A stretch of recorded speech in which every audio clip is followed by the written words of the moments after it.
So it is official. In 2025, you can now bet on dirt racing.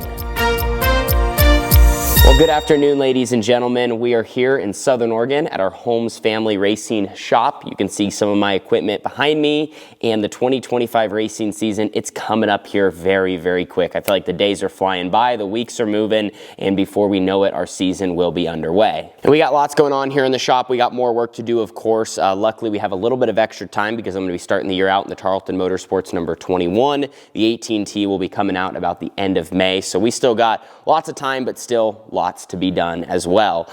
Now, today's hot topic, it has been, the last couple of days across the motorsports world, and honestly, the past like 6 to 12 months, sports betting has been a huge topic across our sport. Now, we need to start from the beginning. This all came about in 2024 when USAC, they were kind of the first one to take the leap. They announced that you were going to be able to bet on, sports bet on USAC races, and I think pretty quickly fans and all of us kind of saw where this was heading. The writing was on the wall. Sports betting has been growing in popularity, right? And so has dirt racing, so it makes sense that like maybe something is going to happen there. So USAC took the leap first, and then later, actually around the PRI show, High Limit announced that you were going to be able to sports bet on their shows. And then as of the last few days, the Outlaws have released information where now you're going to be able to bet on their shows starting at Volusia here in just under 1 week. And let me tell you, there's quite a few fans that are pretty angry about this. The first comment on the World of Outlaws post: I've watched my last race. Betting on this is bad news and will ruin the sport. Another fan: oh boy, hope they have the checks and balances in place to protect the integrity of the sport. Right below that, we got bad idea. We have another one that says WRG is getting really desperate right now. And you can read the comments for yourself. There's a lot. There's some that are actually pretty funny. A lot of negativity around this idea of gambling with dirt racing. And you know what? I really try to do my best in situations to look at things from two different angles. It's easy if you're for or against something to stand in your own shoes and not stand in your opponent's shoes or whoever you're up against. And now before I give my thoughts, because I wrote some stuff down today, this is coming from someone that has never placed a bet on the apps ever. Like all the different apps, I've never, not a big sports guy myself, but I've never sports betted in that way. Now, the only thing I've ever done before was a chili bowl pool, which honestly, that was a blast. And I did it mainly all the years before I even raced. So I did it when I was sitting at home and I put in a ton of time and effort and did all the research. And I guess I don't know if you would consider that a sports bet or not, but I guess technically it is betting on an event, hoping that the drivers that you picked, do well. And obviously that pool itself has no change on the outcome of the event in any way, at least in my personal opinion. I think that's worth mentioning because it seems like the big concern is that anytime, of course, fans or anytime there's money involved in that way, the race is going to end up rigged or the officials could be in on it to make money. Things that we have seen in other sports, and I'm talking about this too from not the most educated standpoint just because I'm not aware of some of that stuff and I don't watch, like I said, I just don't watch other sports. I just have a rough idea on what these guys are talking about. So I do think there is a fair argument for people that are against it that this absolutely has to be regulated right. There has to be rules in place. We saw the Outlaws, they posted their policies for who can participate in this and who cannot. And I think that's good. And I think that the penalties, if someone were to violate, the rules that are put in place, they have to be very, very strong. So I actually found what they posted. WRG will maintain a zero tolerance gambling policy, and WRG reserves the right to pursue legal or disciplinary action regarding,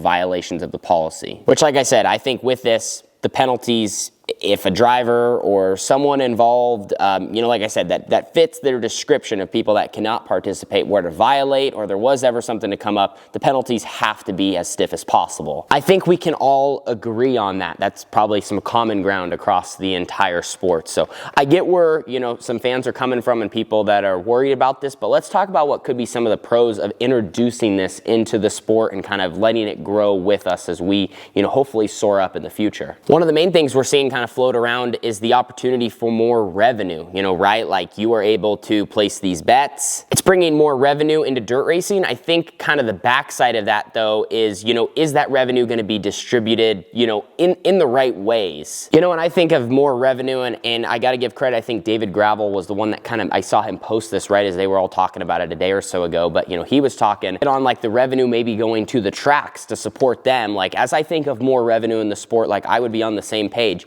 You know, as more revenue comes in, we need it to hit the areas that are not receiving enough. And I'm not implicating that there's like people that are getting rich and people that aren't. You know, I don't know everyone's situation. I know for sure that there's a lot of dirt tracks out there that are struggling to survive, just like there's race teams that are also, you know, struggling to survive. So we just need to kind of spread the wealth. If we're bringing more in, like we gotta, you know, whether that's a cut with the racetracks, a cut with the teams, owners, I don't know what that all looks like. But as I envision more revenue, like I think that those are, you know, the tracks specifically, if we don't have racetracks, we have nowhere to race.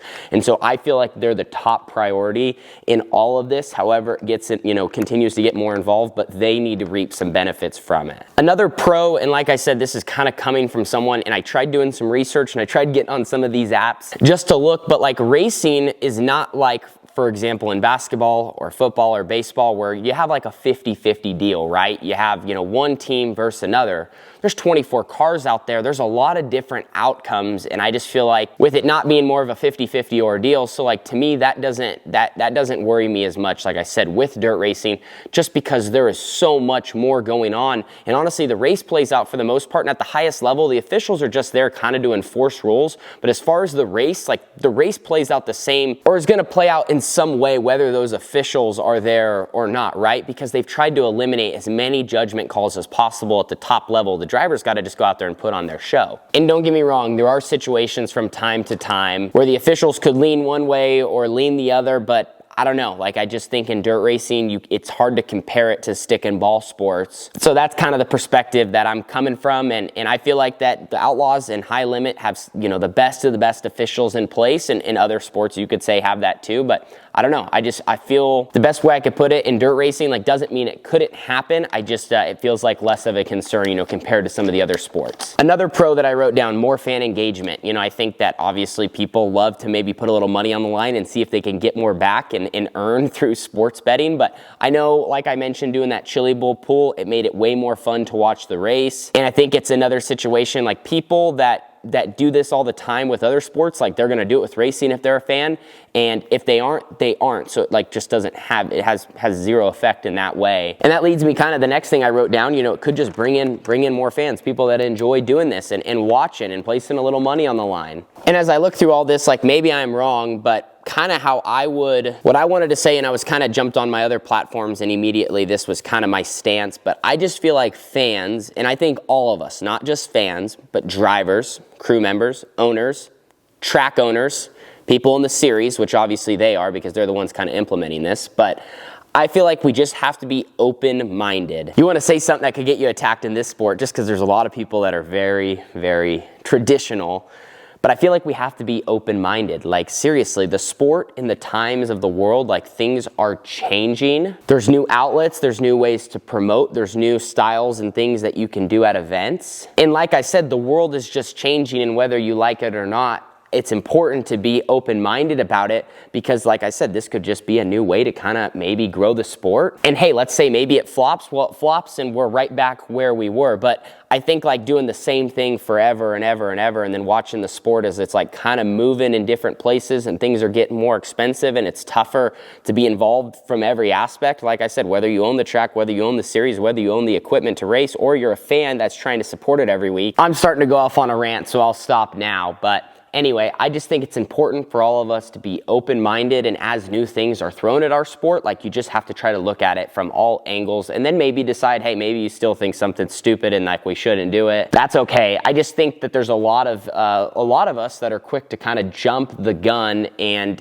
just kind of speak out of emotion what we think or what we've done for the last 20, 30, 40 years in dirt racing. So that's all I got for today. Kind of one funny note to finish off the video is people were kind of getting, frustrated about all this, there's really, I think, only 2 states where you're going to be able to do it right away. I live in it, Oregon and Connecticut. We think we have like the least strict, sports betting laws. So you're able to sports bet here, but in other places you can't. So maybe that will change, or more states will get approved in the future for this. Like I said, I don't know that for a fact, but that was just some of what I was kind of hearing as I was reading further into it. But yeah, that is gambling and dirt racing. Let me know your thoughts in the comment section down below. I totally would love to hear you guys out. Maybe you think that some of my viewpoints are not smart or dumb, or I'm wrong. And like I said, put them down there. Let's have more discussion on it, and we'll just kind of see how this all plays out throughout the 2025 season. Thank you for watching. Our race season will be here before we know it. We're just hanging out a little longer here during the off season until it's time to roll. Deuces.